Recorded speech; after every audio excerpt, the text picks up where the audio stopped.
मालिक, मेरे दिमाग में एक जबरदस्त आइडिया आया है। क्यों ना हम इस जादुई मूर्ति से ढेर सारे सोने चांदी के सिक्के मांग लें। हम रातों रात अमीर हो जाएंगे। ऐसी लकड़ी पूरे इलाके में नहीं मिलेगी। तुझे कुछ गड़बड़ नहीं लगती? ऐसी लकड़ियां तो इस जंगल में हैं ही नहीं। फिर वो इन्हें कहां से लाया? मुझे अब भोला के पीछे अपने आदमी लगाने ही पड़ेंगे। मालिक, वो तो जादुई घोड़ा है। क्यों न मैं इस भोला को रास्ते से हटा दूं और उस घोड़े को अपने जाल में कैद कर लूं और इस दुनिया का सबसे अमीर सेठ बन जाऊंगा। एक छोटे से गांव की एक छोटी सी झोपड़ी, जहां भोला अपनी बीमार माँ और अपने वफादार घोड़े गोलू के साथ रहता था। माँ, मुझे माफ कर दो। मैं तुम्हारी दवा का इंतजाम भी नहीं कर पा रहा हूँ। हे भगवान, मेरी किस्मत इतनी खराब क्यों है? दिन भर इतनी मेहनत करता हूँ, फिर भी माँ के लिए खाना तक नहीं जुटा पाता। अब उस लालची धनराज का कर्ज कैसे चुकाऊंगा? समझ नहीं आता हम कैसे जिएंगे। तभी वहां गांव का अमीर सेठ धनराज आता है। भोला बेचारा अपने पिताजी का पुराना कर्ज चुकाने के लिए उसी धनराज के यहाँ दिन रात काम करता है। क्यों रे भोला, आज काम पर क्यों नहीं आया? यहाँ बैठा बैठा गप्पे मार रहा है। क्या काम तेरे घर चलकर आएगा? नहीं सेठ जी, मैं गप्पे नहीं मार रहा। मेरी माँ बहुत बीमार है, बस इसीलिए आज काम पर नहीं आ पाया। मुझे ये सब बहाने मत सुना।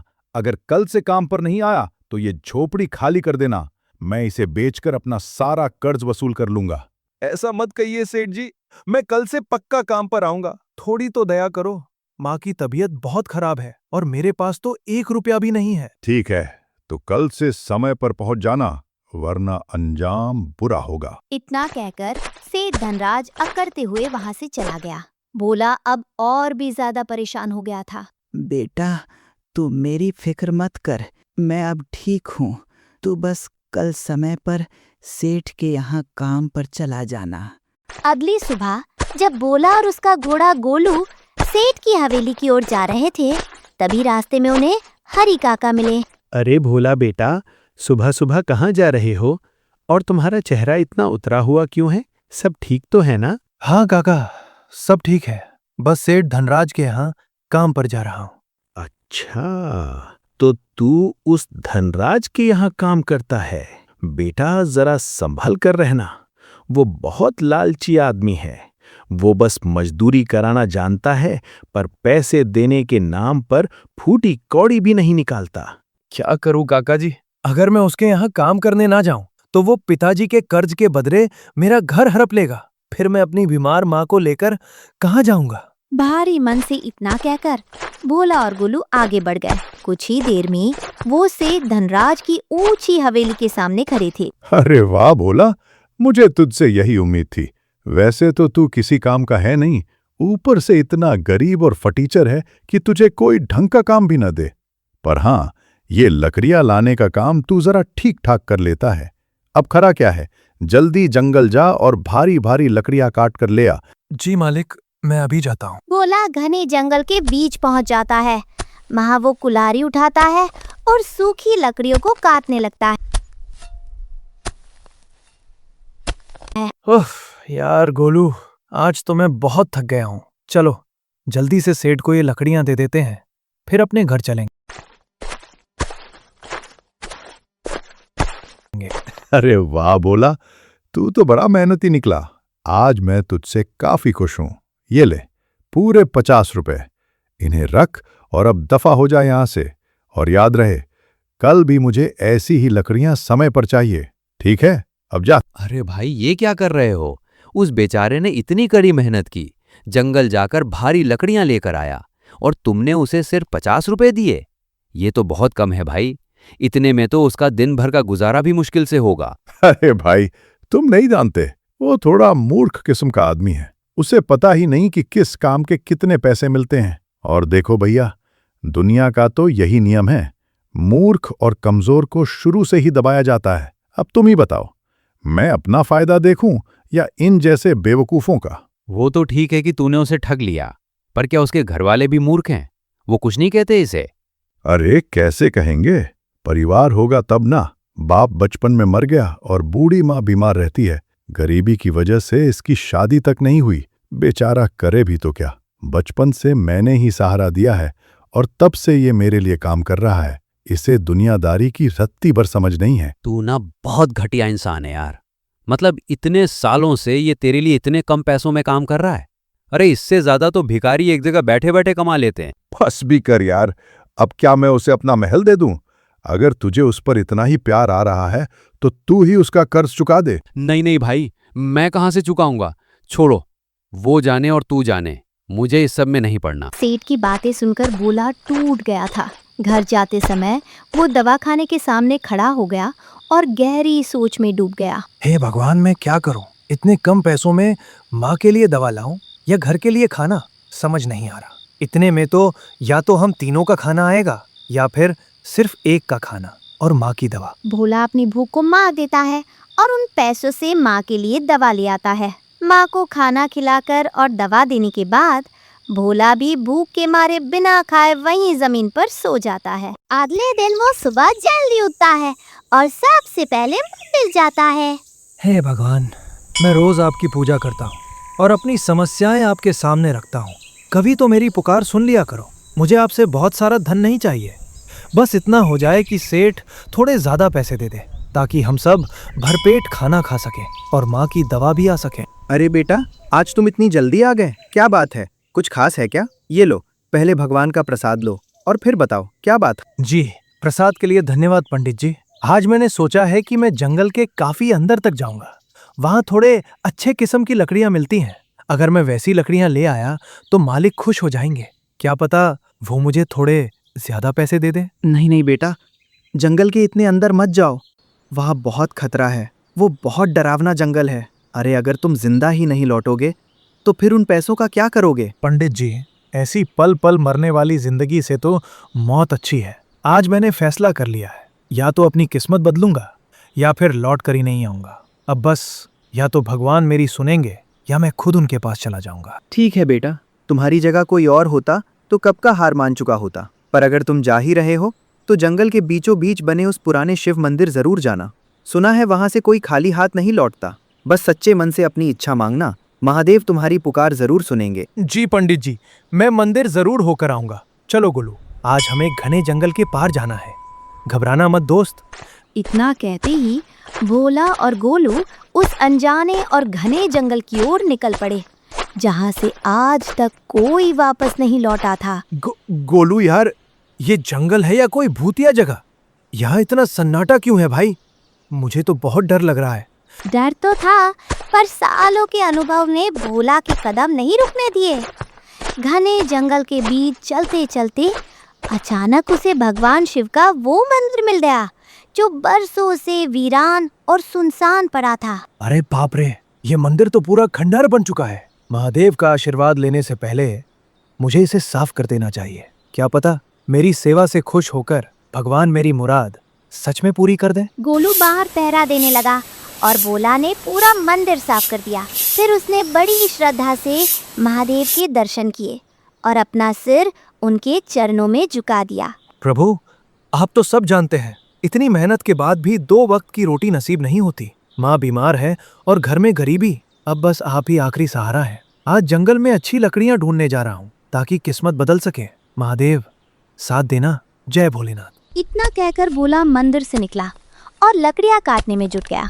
जब ढेर सारी लकड़ियाँ जमा हो गई तो वो गोलू के साथ सेठ की हवेली की ओर चल पड़ा। देख गोलू, आज तो हमने बहुत सारी और बढ़िया लकड़ियाँ काटी हैं। आज तो सेठ पक्का खुश हो जाएगा और हमें अच्छे पैसे देगा। भोला और गोलू अपनी बातों में मगन चले जा रहे थे, तभी अचानक जंगल का माहौल बदल गया।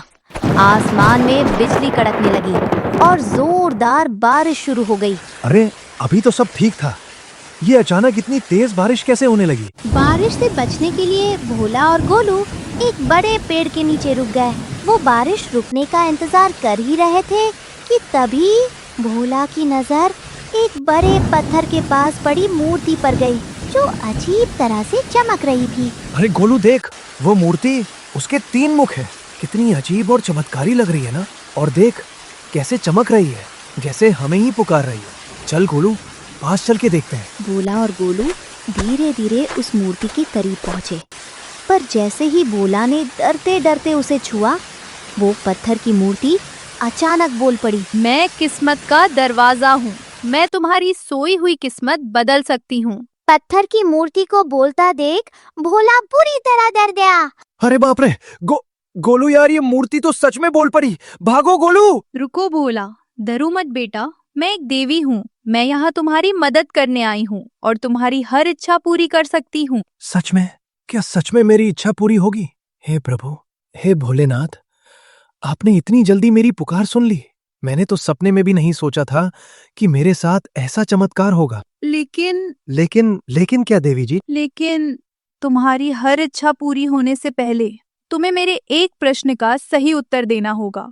हर सवाल का सही जवाब ही तुम्हारी एक इच्छा पूरी करेगा। भोला अब एक पल भी इंतजार नहीं करना चाहता था और तुरंत बोला, मुझे मंजूर है, मैं तैयार हूँ देवी जी। आप सवाल पूछिए, मैं अपनी माँ और अपनी गरीबी के लिए हर सवाल का जवाब देने की कोशिश करूंगा। पूरी बात सुन लो भोला, हर सही उत्तर पर एक इच्छा पूरी होगी, लेकिन अगर जवाब गलत हुआ तो तुम्हें अपनी जिंदगी से कुछ बहुत कीमती खोना पड़ेगा। मूर्ति की चेतावनी सुनते ही भोला के रोंगटे खड़े हो गए। खतरा बड़ा था, पर उसने हिम्मत जुटाई और कांपती हुई आवाज में कहा, ठीक है देवी जी, मुझे मंजूर है। आप अपना पहला सवाल पूछिए। ठीक है, तो बताओ, मैं रोज पैदा होता हूँ और रोज मर जाता हूँ। भोला गहरी सोच में डूब गया। फिर अचानक उसके चेहरे पर चमक आई और उसने जवाब दिया, देवी जी, इसका जवाब है दिन, क्योंकि हर सुबह नया दिन होता है और रात को खत्म हो जाता है। सही जवाब। तुम्हारी बुद्धिमानी से मैं प्रसन्न हूँ। बताओ भोला, तुम्हारी पहली इच्छा क्या है? देवी जी, मेरी पहली इच्छा है कि मेरी माँ पूरी तरह ठीक हो जाए। उन्हें फिर कभी किसी दवा की जरूरत न पड़े। बस उन्हें पहले जैसा सेहतमंद बना दीजिए। तथास्तु, तुम्हारी इच्छा पूरी होगी भोला।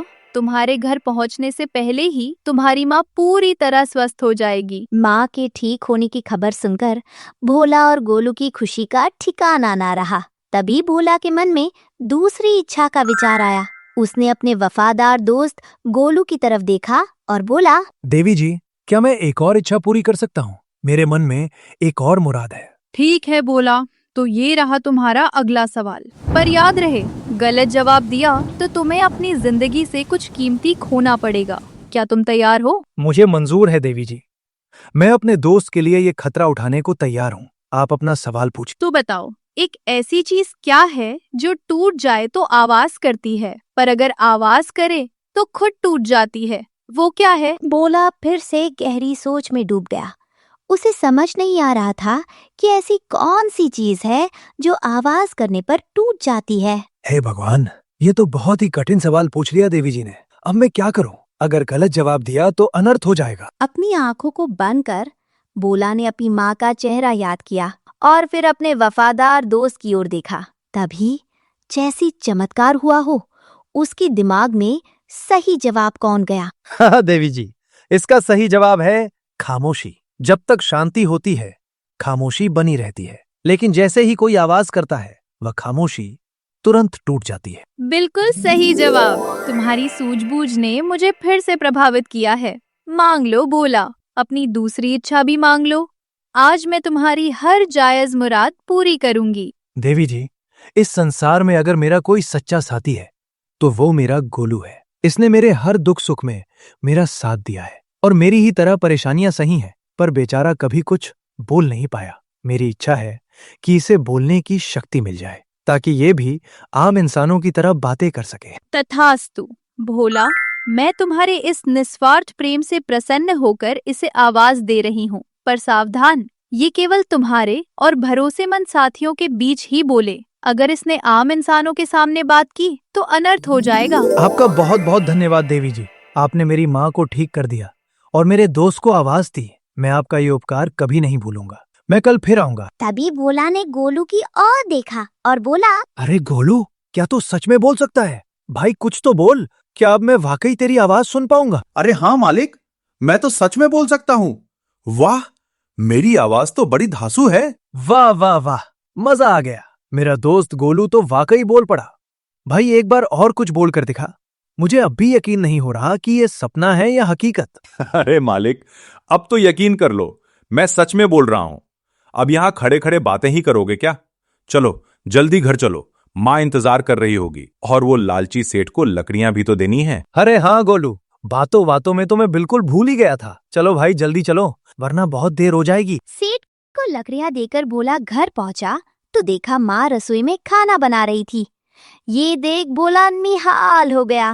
सब खुशी खुशी खाना खाकर सो गए और फिर हुई एक नई सुबह। चलो गोलू भाई, आज फिर उसी घने जंगल में चलना होगा। उस धनराज सेठ के लिए लकड़ियां जो लानी है। तैयार हो ना? हाँ मालिक, मैं बिल्कुल तैयार हूँ। चलिए देखते हैं आज जंगल में हमें कौन सा नया सवाल मिलता है। जंगल पहुंचकर भोला लकड़ियां काटने में जुट गया, लेकिन दूसरी तरफ गोलू के दिमाग में कुछ शरारत भरी और खुरापाती बातें चल रही थी। अरे मालिक, ये सब छोड़ो भी। अब हमारे पास वो जादुई मूर्ति है, तो फिर ये धूप में मेहनत करना और लकड़ियां काटना क्यों? चलो सीधे उस मूर्ति के पास चलते हैं और अपनी सारी इच्छाएं पूरी करवा लेते हैं। बात तो तू सही कह रहा है गोलू, लेकिन भाई डर भी तो लग रहा है। अगर हम सवाल का जवाब नहीं दे पाए तो हम बुरी तरह फंस जाएंगे। देवी जी ने साफ कहा था कि कुछ न कुछ कीमती खोना पड़ेगा। अरे मालिक, आप तो सच में बहुत डरपोक निकले। अरे जब तक आपका ये समझदार गोलू साथ है, आपको डरने की क्या जरूरत? मैं हूं ना, हर टेढ़े सवाल का जवाब देने के लिए। आप बस चलिए। बातों बातों में भोला और गोलू फिर से उसी जादुई मूर्ति के सामने पहुंच गए। मूर्ति के पास खड़े होकर भोला धीरे से बोला, अरे गोलू, हम यहाँ आ तो गए, पर मांगेंगे क्या? मेरे पास तो अब सब कुछ है। माँ ठीक हो गई और तुझे आवाज मिल गई। अब और क्या चाहिए हमें? मालिक, मेरे दिमाग में एक जबरदस्त आइडिया आया है। क्यों ना हम इस जादुई मूर्ति से ढेर सारे सोने चांदी के सिक्के मांग लें।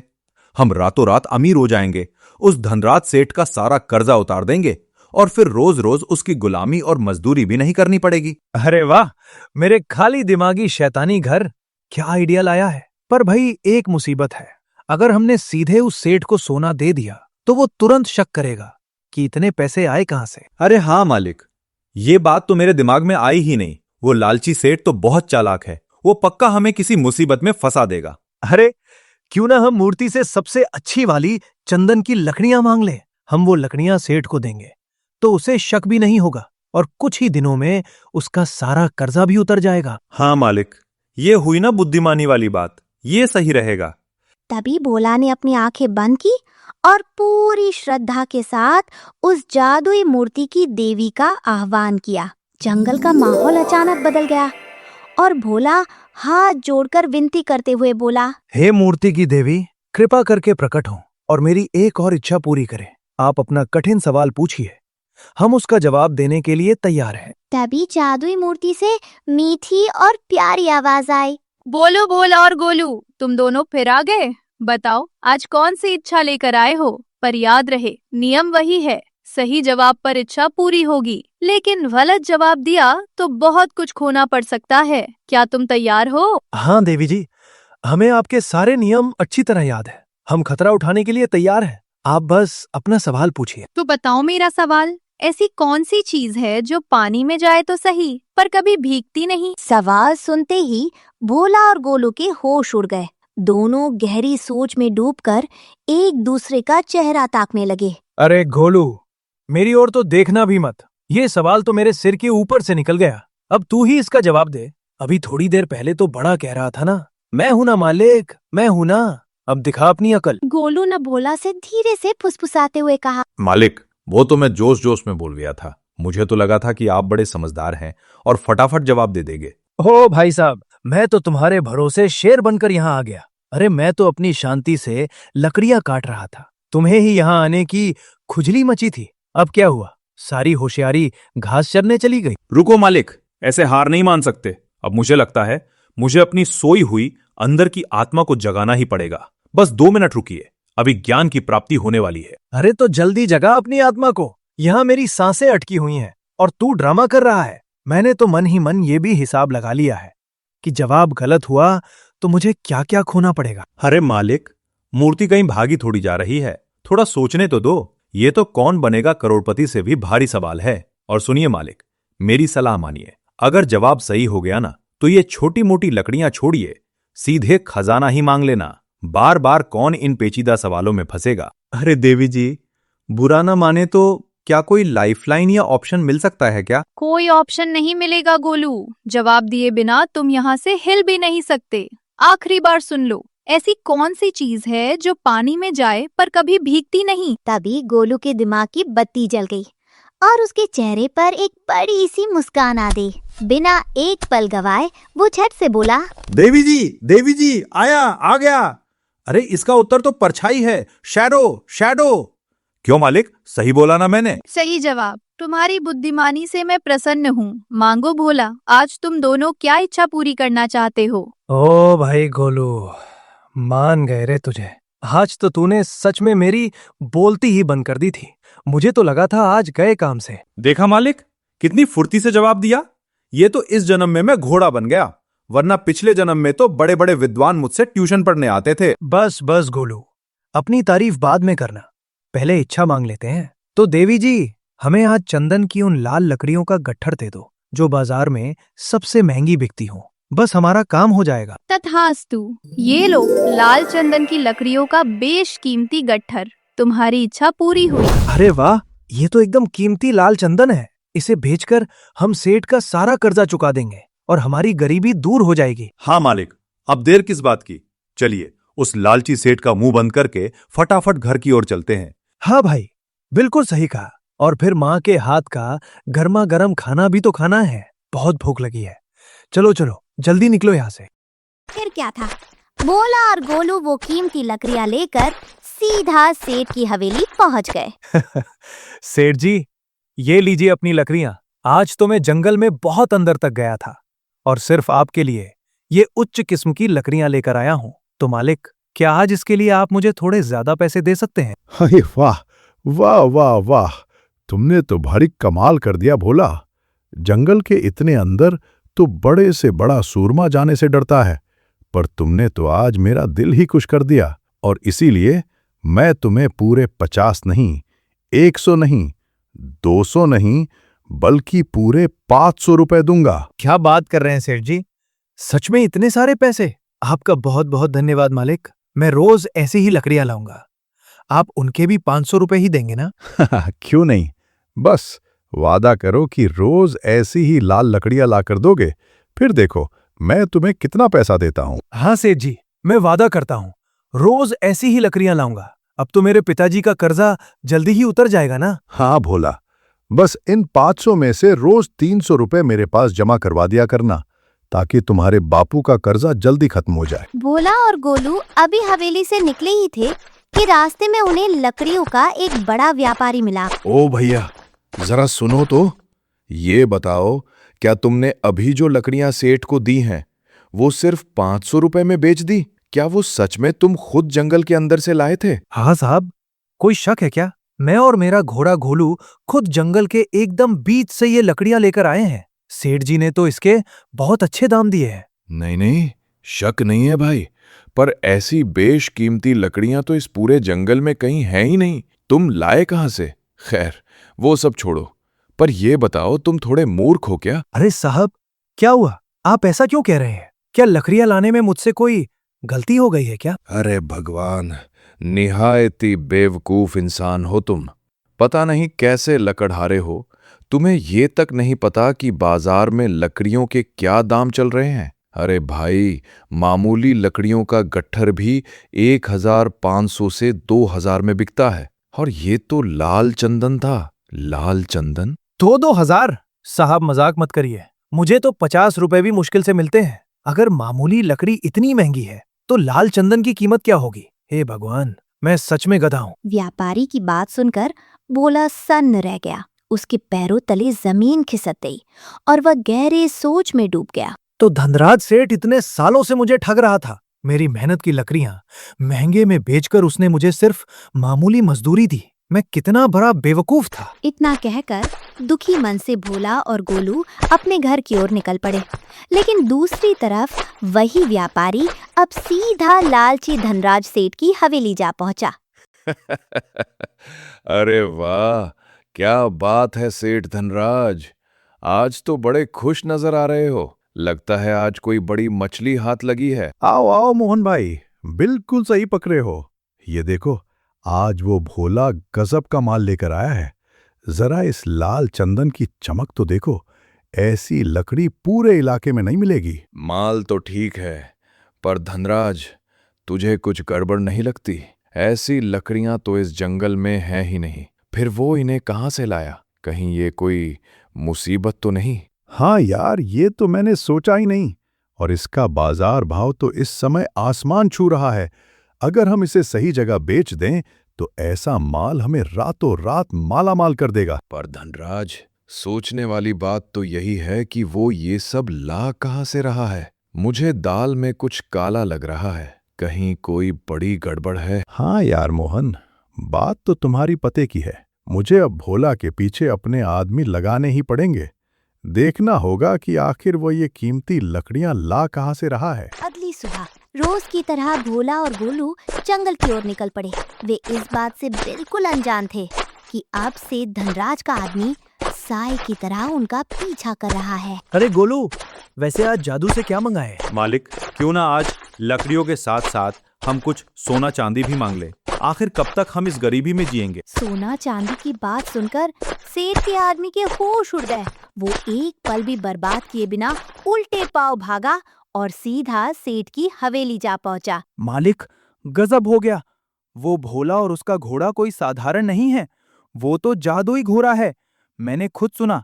भोला उससे कह रहा था कि आज हम जादू से सोना चांदी लाते हैं। क्या बात कर रहा है? तू सच बोल रहा है ना? हाँ मालिक, 100% सच बोल रहा हूँ। मैंने अपने कानों से सुना और अपनी आंखों से देखा है। वो घोड़ा आम जानवर नहीं, साक्षात कोई जादुई शक्ति है। सेठ धनराज महालालची था। उसने सोचा कि अगर वो जादुई शक्ति उसके हाथ लग गई तो वो रातों रात दुनिया का सबसे अमीर आदमी बन जाएगा। क्यों न मैं इस भोला को रास्ते से हटा दूं और उस घोड़े को अपने जाल में कैद कर लूं। फिर सारी उम्र उसके जादू से मालामाल होता रहूंगा और इस दुनिया का सबसे अमीर सेठ बन जाऊंगा। सेठ के आदमी की एक गलतफहमी ने भोला की जान खतरे में डाल दी थी। उधर भोला और गोलू जादुई मूर्ति से इच्छा मांग के ढेर सारी चंदन की लाल लकड़ियां का ढेर लगा के नदी किनारे चाव में आराम कर रहे थे। अगली सुबह जैसे ही भोला और गोलू जंगल पहुंचे, सेठ और उसके गुंडे पहले से ही जाल बिछाकर घात लगाए बैठे थे ताकि वे भोला को दबोच सके। अरे यार गोलू, आज तो हम जादू से अपने लिए अच्छे अच्छे कपड़े मांगेंगे। बहुत दिन हो गए इन फटे पुराने कपड़ों में घूमते हुए। हाँ मालिक, चलो आज तो सच में बहुत मजा आएगा। अरे बाप रे बाप, तू तो सच कह रहा था। ये घोड़ा तो वाकई जादुई है। ये तो बोल रहा है। अब देर मत करो, इस भोला के बच्चे को खत्म करो और इस जादुई घोड़े को जिंदा पकड़ लो। इससे पहले कि भोला कुछ समझ पाता, सेठ और उसके खतरनाक गुंडे हथियारों के साथ सामने आ गए और उन्होंने भोला और गोलू का रास्ता रोक लिया। अरे मालिक, आप यहाँ? मैं बस लकड़ियां लेकर आपके पास ही आ रहा था। आप घर जाइए मालिक, मैं बस अभी आता हूँ। मैं तो घर चला जाऊंगा भोला, लेकिन उससे पहले तू ऊपर जाएगा। अब तेरा काम तमाम करने का वक्त आ गया है। मालिक भागो, इन सबको हमारा राज पता चल गया है। ये हमें मार देंगे। जल्दी भागो मालिक, अपनी जान बचाओ। तभी सेठ के आदमियों ने भोला को दबोच लिया और उसके सिर पर जोरदार प्रहार कर दिया। भोला वही जमीन पर गिर पड़ा और उसकी जान निकल गई। मालिक उठो मालिक, ये क्या हो गया आपको? मालिक एक बार आंखें तो खोलो, उठो ना मालिक। चुप कर, अब चिल्लाने से कुछ नहीं होगा। ए लड़को, पकड़ो इस घोड़े को और जंजीरों में जकड़ कर ले आओ हवेली पर। सेठ की बात सुनते ही गोलू के तन बदन में आग लग गई। जैसे गुंडे उसकी ओर बढ़े, गोलू बिजली की रफ्तार से वहां से भाग निकला और घने जंगल की गहराइयों में जाकर कहीं छिप गया।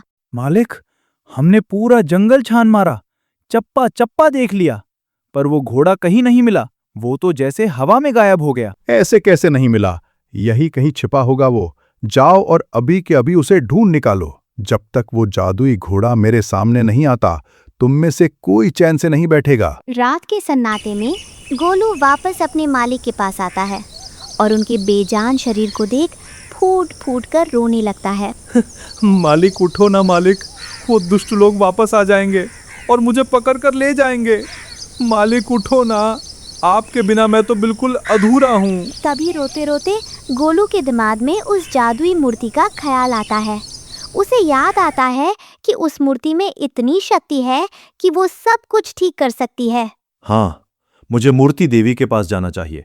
सिर्फ वही मेरी मदद कर सकती हैं और मालिक की जान बचा सकती हैं। गोलू बिजली की रफ्तार से दौड़ता हुआ उस जादुई मूर्ति के पास पहुंचता है और बोलता है, हे मूर्ति की देवी, प्रकट हो जाइए, मेरे मालिक की जान बचा लीजिए।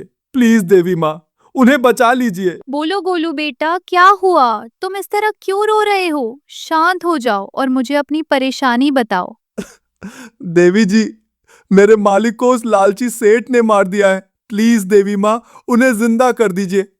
उनके बिना मेरा इस दुनिया में कोई नहीं है। गोलू, तुम तो जानते ही हो कि यहाँ हर इच्छा पूरी होने से पहले एक कठिन सवाल का जवाब देना होता है। क्या तुम तैयार हो? देवी जी, आप सवाल पूछिए।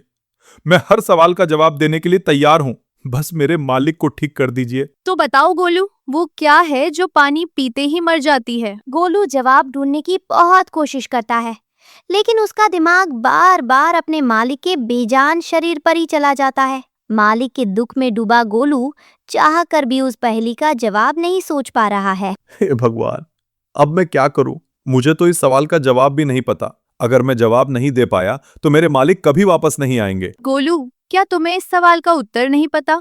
याद रहे, अगर तुम जवाब नहीं दे पाए तो नियम के अनुसार मुमहरी को इस सबसे प्यारी चीज छीननी होगी। देवी माँ, मुझे माफ कर दो। मुझे जवाब नहीं पता, पर मेरे मालिक को बचा लो। उनके बदले आप मेरी जान ले लो, पर उन्हें जिंदा कर दो। रुकिए, कहानी अभी खत्म नहीं हुई है। क्या गोलू अपनी आवाज खोकर अपने मालिक की जान बचा पाएगा? और सबसे बड़ा सवाल, अगर भोला जिंदा हो गया तो क्या वो फिर से वही सीधा साधा भोला रहेगा, या फिर भोला और गोलू मिलकर उस पापी सेठ धनराज को उसकी औकात दिखाएंगे? कैसे होगा इन दोनों का महाबदला? क्या जादुई शक्तियों से सेठ के साम्राज्य को मिट्टी में मिला देगा? ये सब देखना मत भूलना। एक ऐसा महा ट्विस्ट जिसकी आपने कल्पना भी नहीं की होगी। लेकिन उससे पहले देखते हैं आप में से कितने लोग बुद्धिमान हैं। उस पहेली का जवाब क्या है? वो क्या है जो पानी पीते ही मर जाती है? जल्दी कमेंट्स में बताओ। सही जवाब देने वाले को हम अगले वीडियो में शाउट आउट देंगे और कमेंट पिन करेंगे। अगला पार्ट मिस नहीं करना चाहते तो अभी के अभी लाइक बटन दबाइए और सब्सक्राइब करके बेल आइकन ऑन कर लीजिए। मिलते हैं धमाकेदार अगले पार्ट में।